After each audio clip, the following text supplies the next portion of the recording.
네. 음, 이어서 이제 해볼 텐데요.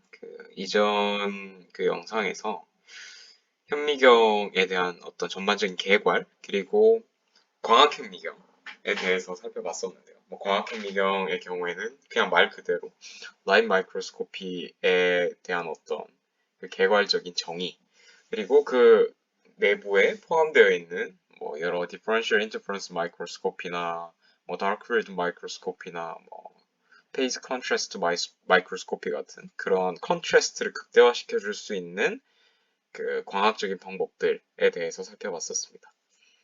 네, 이어서 살펴볼 것은 여기 fluorescence microscopy라고 되어 있는 건데요. 이게 한국어로 번역을 하면 형광, 현미경이 됩니다.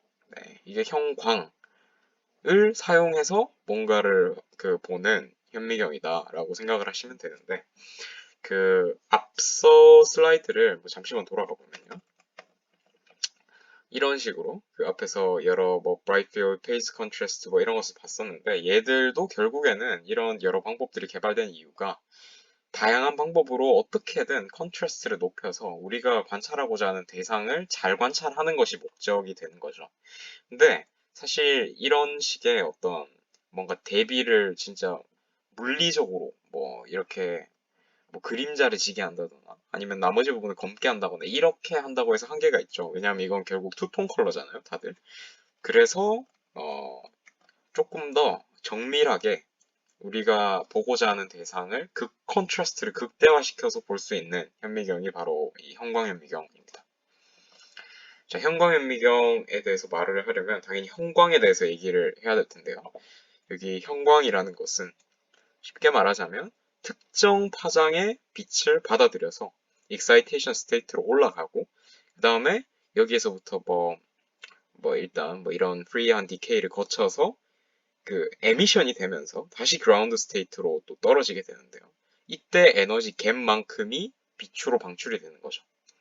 정리를 하면 특정 색깔의 빛을 넣어주면 그거보다는 조금 더 긴 파장대에 에너지가 당연히 여기 에너지 손실이 있을 테니까 얘 넣어준 빛보다는 조금 더 에너지가 적은 긴 파장대의 빛이 나오게 됩니다. 이때 나오는 빛이 바로 형광이라는 거죠.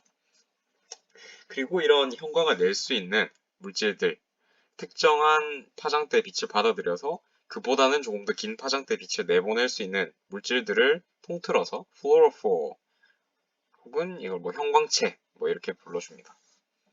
얘들을 이용을 하는 건데요. 여기를 한번 보시면 라이소스를 이렇게 우리가 라이소스를 처음부터 한 종류를 딱 넣어줄 수는 없어요. 이렇게 여러 종류가 같이 섞여 있는 그런 라이스를 넣어줄 텐데, 여기서 앞쪽에 필터를 하나 둡니다. 이걸 이제 first barrier filter라고 돼 있는데, 그걸 그냥 excitation filter라고 보시면 돼요. excitation filter는 뭐냐? 우리가 시료를 excitation 시켜줄 때, 들뜨게 만들어줄 때 필요한 특정 파장대 빛만 통과시켜주는 그런 필터예요. 이 경우에는 이제 파란색인데요. 이 파란색 빛을 이렇게 통과시켜서 이 미러를 통해서 이렇게 샘플로 가해주게 되면 결국에 이게 가해진 거죠, 여기가. 그러면 그 결과 어떤 샘플 내에서 에너지 익사이테이션이 일어났다가 다시 릴렉세이션이 일어나면서 특정 파장대 빛이 이렇게 형광의 형태로 방출이 되겠죠. 이 형광을 우리가 이렇게 보게 되는 겁니다. 참고로 형광을 보게 될 때도 이 앞쪽에 필터가 하나 더 있어요. 이게 에미션 필터라고 하는, 여긴 세컨드 베리어 필터라고 돼 있죠. 에미션 필터라는 건데, 에미션 되는 특정 파장대를 우리가 이미 알고 있죠. 왜냐하면 플로어포를 이미 사용을 해서 여기 염색을 한 거기 때문에 알고 있기 때문에 이 필터 셋도 잘 고려를 해서 골라주게 됩니다. 그래서 이 빛의 파장대만 통과할 수 있는 그런 미러를 만들어주는 거죠. 필터죠. 네, 필터를 만들어주는 거죠. 그렇게 할 시에 우리가 이렇게 이런 프로세스를 거쳐서 눈으로 형광을 관찰을 할 수가 있게 됩니다. 네, 이건 좀 형광에 대한 조금 더 어드밴스된 논의인데, 앞에서 사실 똑같다고 볼 수 있어요. 이런 것들이 다 이제 형광체, 플로로포의 일종이거든요. DAPI, 대표적으로 핵을 염색하는 녀석. GFP, Green Fluorescence Protein이죠. YFP, Yellow Fluorescence Protein. RFP, 알렉사 568, 이런 굉장히 유명한 그 녀석들이 있습니다. 얘들이 이제 형광체로 사용이 되는데 얘들이 받아들이는 빛과 방출하는 빛을 보면 일반적으로는 이 위쪽으로 갈수록 짧은 파장이고요. 아래쪽으로 갈수록 긴 파장인데 짧은 파장대의 빛을 넣어주면 그보다는 좀 더 긴 파장대의 빛이 형광으로 방출된다는 걸 알 수 있죠. 그리고 얘들의 색깔이 다 다르기 때문에 예를 들어서 이 GFP와 RFP를 사용해주면 이게 색깔 구분이 충분히 가능하겠죠. 얘는 초록색이고 얘는 뭐 주황색에 가까운 빛을 방출하니까 이런 식으로 투 컬러 혹은 뭐 멀티 컬러 이미징을 할 수가 있게 됩니다. 이게 형광 이미징의 파워라고 할 수 있고요. 뭐 여기는 뭐 앞에서 말씀드렸던 absorption과 이렇게 다시 디케이하는 과정에서 fluorescence가 나오는 그런 과정이 나타나 있습니다. 네. 자, fluorescence 프로테인에 대해서 좀 알아볼게요. 이 fluorescence 프로테인은 뭐 일단 프로테인이니까 단백질이죠. 단백질인데 근데 fluorescence를 내는 단백질이에요. 뭐 단백질이 뭐 갑자기 왜 fluorescence를 내냐? 뭐 그냥 형광체는 우리가 뭐 그 어디서 만들어서 쓰는 케미컬 같은 데서나 나오는 거 아니냐 이렇게 생각할 수도 있는데 사실은 단백질도 형광을 낼 수가 있습니다. 네, 그 대표적인 예가 이 GFP인데요. Green Fluorescent Protein, 녹색 형광 단백질이라고 불리는 녀석이죠. 이게 처음에 젤리피쉬, 그 해파리에서 발견이 됐는데 Japanese marine biologist named 시모무라 오사무 이분에 의해 가지고 이제 발견이 됐죠. 시모무라 오사무라는 그 교수님에 의해서 발견이 돼서 이분은 GFP를 발견한 공로로 노벨상을 타셨어요. 이 GFP는 이름에서도 알 수 있듯이 그린을 띱니다. 그래서 네, 그린을 띈다. 근데 흥미롭게도 이 GFP가 발견되고 나서 사람들이 이게 단백질이잖아요. 단백질이니까 돌연변이를 조금씩 유발을 시켜가면서 이 단백질의 구조를 조금씩 바꿔본 거예요. 바꿔봤더니 방출하는 형광의 파장대도 달라졌다는 거죠. 그래서 이런 다양한 GFP 베리언트들, GFP와 뭔가 친척 관계에 있는 녀석들이죠. 그런 녀석들을 만들었는데 얘들의 이렇게 색깔이 다 다르게 됐습니다. 그래서 여기 나와 있는 말이 그 말이고요. GFP 지인에다가 사이트 디렉티드 뮤타제네시스를 시켜줬다는 거죠. 이거는 그냥 우리가 원하는 그 서열의 특정 부분에 뮤테이션을 유발했다. 돌연변이를 유발해서 베리언트들을 만들었다. 뭐 이런 의미로 생각을 하시면 됩니다. 이게 그 방금까지가 플로레센스 프로테인에 대한 논의였고요. 프로테인 말고 다이도 굉장히 많죠. 그래서 다이도 진짜 많은 종류가 있는데 여기 뭐 플로렉세인 그리고 로나민 같은 녀석들 뭐 대표적으로 나와 있습니다. 뭐 참고하시면 될 것 같고요. 자, 그런데 앞에서 사실 빼먹은 게 있어요. 뭐냐면 뭐 형광을 그렇게 뭐 업소션 할 수 있는 특정 빛으로 때려가지고 그 에미션 되는 플로레센스를 본다. 뭐 이 아이디어는 알겠는데 그럼 대체 애초에 형광 물질을 우리가 보고자 하는 타겟에 어떻게 그 결합을 시켜 놓냐라는 가장 큰 문제가 남아있죠. 그때 사용 가능한 게 바로 이 안티바디입니다. 안티바디가 한국어로 항체이죠. 이 항체는 원래 면역세포, 그 중에서도 B세포가 그 활성화됐을 때 분비하게 되는 어떤 단백질군의 일종인데요. 이 녀석을 도대체 어떻게 이용하는 거지 하실 수 있는데 이 항체는 굉장히 특수한 그 성질을 가지고 있습니다. 그게 뭐냐면 이렇게 항체가 Y자로 생겼다는 건 다들 뭐 상식적으로 아실 텐데 이 항체의 끝부분, 이 끝부분 가변 부위 중에서도 항원을 인식하는 부위가 있어요. 이 부위가 항체의 종류에 따라서 다 다르게 되고 그 결과 특정 항체는 어떤 특정 그 에피탑이라고 하는데요. 뭐 항원 인식 부위, 특정한 모양만 인식을 딱 할 수가 있어요. 이런 특성을 가지고 있기 때문에 우리가 이걸 이용하면 굉장히 그 정확하게 특정 타겟만 그 타겟팅을 할 수가 있게 됩니다. 그게 무슨 말이냐? 여기 보시면 뭐 세포가 있고 세포막이 있다고 해볼게요. 이 세포막에 특정 단백질이 있는데 얘가 어디 있는지를 우리가 보고 싶은 거예요. 그러면 이 단백질에 붙을 수 있는 항체를 뭐 항체를 제작하는 방법은 많은데요. 뭐 여러 방법을 이용해서 얘에 붙을 수 있는 항체를 제작을 해주고 걔의 꼬리에 그 플로로포어를 붙여놓는 거죠. 그러면 이거를 아까 앞서 봤던 그 플로레센스 마이크로스코피로 보게 되면 세포 그 막에서 이 우리가 보고자 하는 노란색이 어디에 로컬라이제이션 돼 있는지, 위치하고 있는지를 확인을 할 수가 있게 됩니다. 자, 그리고 여기 다이렉트, 인다이렉트라는 게 있는데 이건 뭐냐? 다이렉트 한 건 진짜 말 그대로 그 노란색을 보고 싶을 때 항체를 하나 붙여서 형광 물질을 이렇게 태깅을 해주는 거예요. 근데 인다이렉트 한 건 뭐냐? 항체를 일단 하나 붙여주는 건 똑같은데 여기에 바로 태그를 다는 게 아니라 얘를 인식할 수 있는 또 다른 secondary antibody 2차 항체라고 하면 될 것 같은데 네, secondary antibody를 처리를 해서 얘를 한 그 단계 더 이렇게 이 항체 하나에 붙을 수 있는 다른 항체들이 이렇게 막 무더기로 또 쌓아주는 거죠. 그리고 얘들의 꼬리에 플로로포를 태깅을 해주게 됩니다. 이러면 도대체 뭔 이점이 있냐? 여기를 보시면 다이렉트하게 하면 플로로포가 이 항원에 대해서 하나밖에 붙질 않아요. 근데 인다이렉트하게 이런 그 뭔가 멀티 레벨로 그 secondary 뭐 tertiary 안티바디를 사용해가지고 이렇게 레이블링을 해주게 되면 한 안티젠당 여러 개의 그 플로로포가 붙었죠.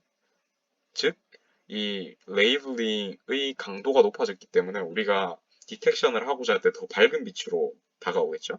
그래서 관찰하기가 더 용이해진다라는 장점이 있습니다.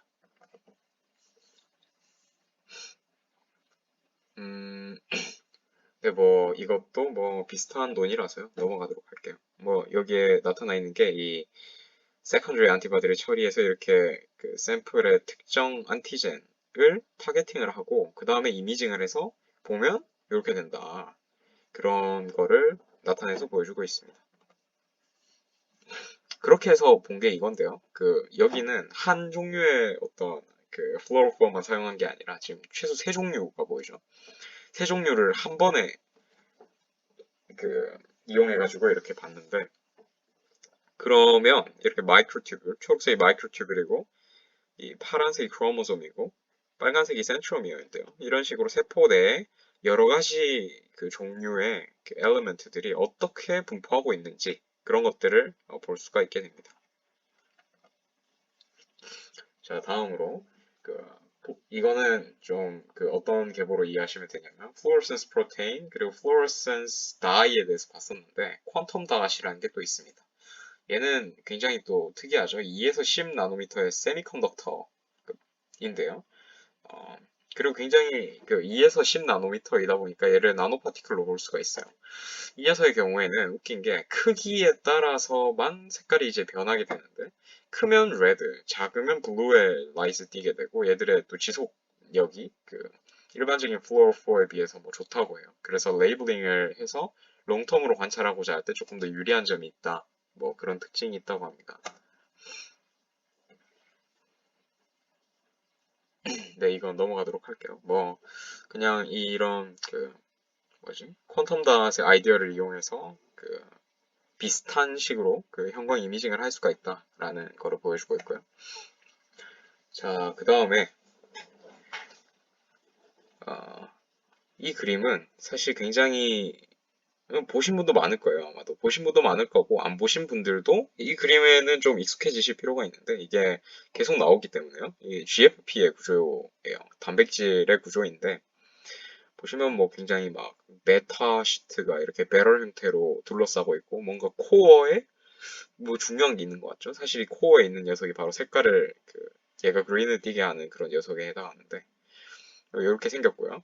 이 GFP 유전자를 클로닝을 통해서 이렇게 뭐 넣어서 발현을 시키면 이 그림에서 설명하고 있는 건 우리가 이 검은 단백질을 보고자 할 때 검은 단백질을 그 검은 단백질로 발현될 수 있는 어떤 유전자, 이 검은 유전자 부분에 GFP 서열도 같이 삽입을 하는 거죠. 그러면 발현 레벨에서 애초에 이 검은 단백질이 발현되면서 얘도 같이 그 꼬리표처럼 붙어서 발현이 되겠죠. 이런 식의 태깅 시스템을 사용을 할 수 있습니다. 앞에서 안티바디로 봤던 것보다 이게 훨씬 더 뭔가 더 엔도지니어스하다고 볼 수가 있죠. 네, 내부의 단백질을 바로 태깅을 한다라는 점에서. 네, 그런 식으로 하면 이런 식의 이미징이 가능합니다. 네, 이것도 뭐 비슷한 예시이고요. 자, 그 다음에 컴포콜 마이크로스코프에 대해서 조금 더 설명을 드릴게요. 이 컴포콜 마이크로스코프는 플로러센스 마이크로스코프와 뭐 전혀 다른 게 아니라 얘도 플로러센스 마이크로스코프예요. 형광을 이용하는 건 동일하고 근데 단 하나의 차이가 있는데 보시면 일반적인 형광 현미경 같은 경우에는 어디 있죠? 잠시만요. 그렇죠. 네, 그래서 일반적인 애들의 경우에는 그냥 레이저를 이렇게 쏴줘서 이렇게 가서 이렇게 나와서 디텍터가 쭉 인식을 하는 그런 시스템이었잖아요. 근데 이 경우에는 특이하게 여기 컴포컬 핀홀이라는 게 있습니다. 이 핀홀은 그걸 해보셨는지 모르겠어요. 뭐 바늘구멍 사신기? 뭐 이런 걸 저는 초등학교 때 되게 몇 번 만들어서 막 해보고 저거를 이렇게 확대해서 봤더니 뭐 뒤집혀서 보이고 막 신기하고 뭐 그랬던 경험이 있는데 그거를 혹시 아시는 분들은 그 구멍, 작은 구멍 같은 걸 떠올리시면 좋을 것 같고 아닌 분들은 그냥 나머지는 다 막혀 있고 중간에 아주 바늘만한 구멍이 나 있는 그런 판을 생각하시면 돼요. 그게 핀홀인데 이 핀홀이 왜 중요하냐? 핀홀이 왜 중요하냐면 어, 딱 여기 포커스가 맞는 라인만 이곳을 통과해서 디텍터에 인식이 될 수 있도록 해줘요. 그래서 포커스에 맞지 않는 out of focus lights는 out of focus 포인트에서 나온 lights는 이 피놀 때문에 걸러지게 되는 거죠. 네, 이게 가능해지는 거고요. 그렇게 되면 일반적인 형광현미경으로는 이런 식의 막 뭔가 뿌연, 포기한 이미지가 얻어졌다면 이 컴포콜 마이크로스코피를 이용했을 때는 이렇게 완전 클리어한 이미지가 얻어질 수가 있게 되는 거죠. 네, 해상도도 높여주고 굉장히 여러모로 이점이 많은 그런 기술이라고 할 수 있습니다. 자, 거기서 한 발짝 더 나간 게 멀티포톤 컴포컬 마이크로스코피죠. 이거 컴포컬이긴 한데 멀티포톤이라고 되어 있죠. 이거는 뭐냐면 네, 이걸 보시면 될 것 같은데요. 앞서서 형광에 대해서 말씀드릴 때 특정 포톤이 이렇게 와서 뭐 빛을 쏴준다는 게 결국 포톤이 온다는 거죠. 광자가 온다는 건데 이 광자가 와서 얘를 때려줘서 한 방에 익사이테이션이 되고 그 다음에 에미션이 되면서 형광이 릴리즈가 되는 그런 모델에 대해서 계속 설명을 드렸었는데 사실 이런 일 외에 이 포톤 얘를 한 방에 익사이테이션 시켜줄 만큼의 에너지는 가지고 있지 않고 얘의 절반만큼의 에너지만 가지고 있는 녀석이 있는데 이 포톤을 동시에 여기 두 개를 때려주면 익사이테이션이 빵빵 이렇게 일어나게 되는 거죠. 이게 상식적으로는 뭐 이게 말도 안 되고 이게 얘 에너지니까 이렇게 가는 거지 두 개를 때려주는데 어떻게 이렇게 되냐 하는데 이게 그 옵티컬 프로세스가 리니어하지 않기 때문에 사실 그렇게 되는 건데요. 그거에 대해서는 지금 설명드릴 건 아닌 것 같고 아무튼 이렇게 더블 포톤으로 에너지가 절반인 광자 두 개를 때려줬을 때도 동일한 식으로 익사이테이션이 되고 에미션이 되는 그런 이벤트가 일어날 수도 있다라는 거를 알아두시면 되고요. 이 이벤트를 이용해서 컴포컬 마이크로스코피를 찍은 게 멀티포톤입니다. 그러면 도대체 무슨 이점이 있냐? 무슨 이점이 있냐면 어, 일단 얘보다 얘 하나의 에너지가 절반이죠. 절반이라는 거는 파장이 길다는 거예요. 파장이 길면 어떤 게 가능하냐? 여기를 보시면 깊게 투과가 가능합니다. 깊게 투과가 가능해요. 이게 무슨 말이냐?